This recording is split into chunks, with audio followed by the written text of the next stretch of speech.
بسم اللہ الرحمن الرحیم۔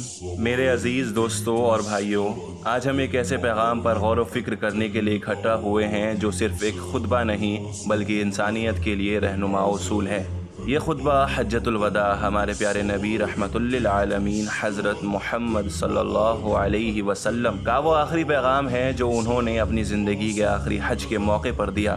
یہ خطبہ صرف الفاظ کا مجموعہ نہیں تھا بلکہ یہ انسان کے لیے اس کے اصل مقصد، اس کے حقوق اور اس کے فرض کی وضاحت ہے۔ آپ صلی اللہ علیہ وسلم نے اس وقت جو کلمات بیان کیے ان میں انسانیت، برابری، انصاف اور عدل کا پیغام چھپا تھا جو قیامت تک کے لیے روشنی کا چراغ ہے۔ آج ہم اس خطبے کی روشنی میں اپنی زندگی کا جائزہ لینے چاہتے ہیں اور دیکھیں گے کہ اس میں ہمیں کون کون سے اہم سبق دیے گئے ہیں، اور اب ہم سننے والے ہیں کہ پیارے نبی صلی اللہ علیہ وسلم نے کیا فرمایا۔ خطبے کی شروعات۔ سب تعریف اللہ کے لیے ہے، ہم اسی کی حمد و ثنا کرتے ہیں اور اس سے مدد و مغفرت چاہتے ہیں، اس کے سامنے توبہ کرتے ہیں، اس کے دامن میں اپنے نفس کی خرابیوں اور برے اعمال سے پناہ چاہتے ہیں۔ جس کو اللہ ہدایت دے اس کو کوئی گمراہ نہیں کر سکتا، اور جس کو اللہ گمراہ کر دے پھر اس کو کوئی ہدایت دینے والا نہیں۔ میں گواہی دیتا ہوں کہ اللہ کے سوا کوئی معبود نہیں، اور حضرت محمد صلی اللہ علیہ وسلم اللہ کے بندے اور اللہ کے رسول ہیں۔ بندگان خدا، میں تمہیں اللہ تعالی سے ڈرنے کی وصیت کرتا ہوں اور تمہیں اس کی اطاعت کا حکم دیتا ہوں، اور اپنے خطبے کا آغاز نیک بات سے کرتا ہوں۔ لوگوں سنو، تمہیں وضاحت کے ساتھ بتاتا ہوں کیونکہ شاید میں اس سال کے بعد دوبارہ تم سے اس جگہ نہ مل سکوں۔ لوگوں، تمہارا رب ایک ہے، تمہارا باپ ایک ہے، تم سب آدم علیہ السلام کی اولاد ہو، اور آدم علیہ السلام مٹی سے بنے تھے۔ تم میں اللہ کے نزدیک معزز وہ ہے جو زیادہ تقوی شیار ہو۔ کسی عربی کو کسی عجمی پر سوائے تقوی کی کوئی فضیلت نہیں، اور جاہلیت کے تمام دستور میرے پاؤں کے نیچے ہیں، اور جاہلیت کے تمام آثار و مفاخر ختم کیے جاتے ہیں۔ صرف کعبے کی نگرانی اور نگہبانی اور حاجیوں کو پانی پلانے کے عہدے باقی رہیں گے۔ قتل عمد کا بدلہ قصاص ہے۔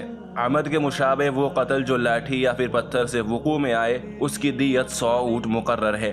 جو زیادہ چاہے گا وہ اہل جاہلیت میں سے ہوگا۔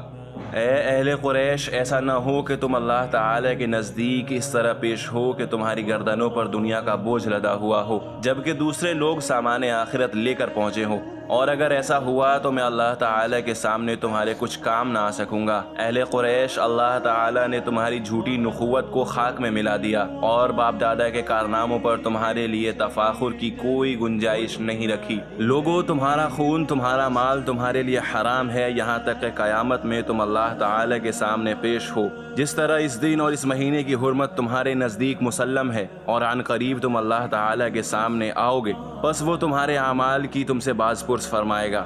دیکھو، میرے بات کہیں گمراہ نہ ہو جانا کہ آپس میں ہی گردنیں مارنے لگو۔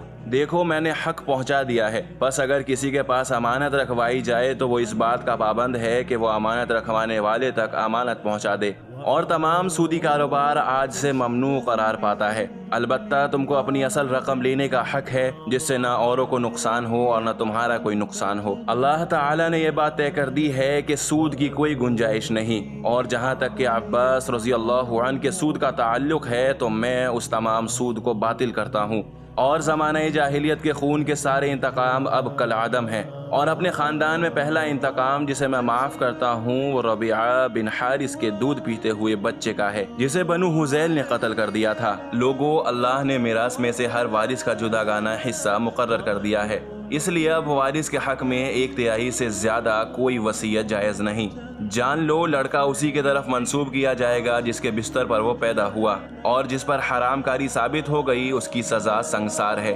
خبردار، جو کوئی اپنا نسب بدلے گا اور کوئی غلام اپنے آقا کے سوا کسی دوسرے کے ساتھ اپنی نسبت قائم کرے گا، اس پر اللہ تعالی کی، تمام فرشتوں کی اور تمام انسانوں کی لعنت ہو، اور قیامت کے دن اس سے کوئی بھی بدلہ قبول نہیں کیا جائے گا۔ قرض قابل ادائیگی ہے۔